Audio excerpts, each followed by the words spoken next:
Machiegni kendo obileka dak makama Kutani e kaunti ma Baringo obedo kod kinde matek e sama ne gitero gie gedo mag sikul Loramaru e gedo moseyware kuom ndalo mathoth kaluwore gi ywaruok mantiere e kind jodak kod apisas ma bunge Kenya KFS. Safar machwalo gige gedo gieki okelo ywaruok ma gikone to obila nomuocho lisasi e kor lwasi mar keyo moko kuom jogweng' mane riko dino ndara.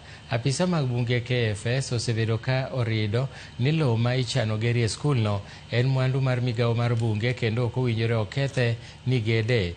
Kuom higni 13 mokalo, sikund primar ma Loramaru osebedo kolor nikech nok mar arita. Kata kamano, higni 2 mokalo nochiw chik mondo mi oyawe kendo kapok omuke kod jok michich ni gin apisa mag bunge KFS. Bomolewa tulisoma chini ya miti na classes tulikuwa tunasomea chini ya miti na ilikuwa inaendelea kabisa. Chakula hakutokuwa naye, lakini tunaona leo tumeletewa chakula. Changamoto yenye tulikuwa tunanini tena ni vitabu, lakini tunaona ingerudishwa leo, lakini tunaona kuna msukosuko kwa wenye walikuwa wamebomoa na kupeleka kwamba ni kama wataki kurudisha.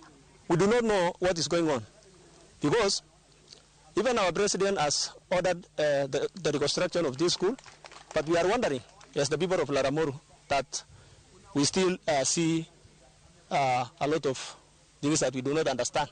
Because how can somebody like an assistant chief or a chief has such powers of blocking construction materials that is meant for the construction of our school?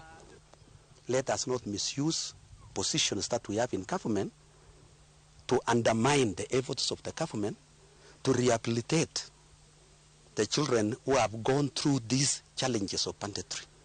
These ones are human beings. We need to be also supporting. So, and I'll call upon the government to investigate what is going on here.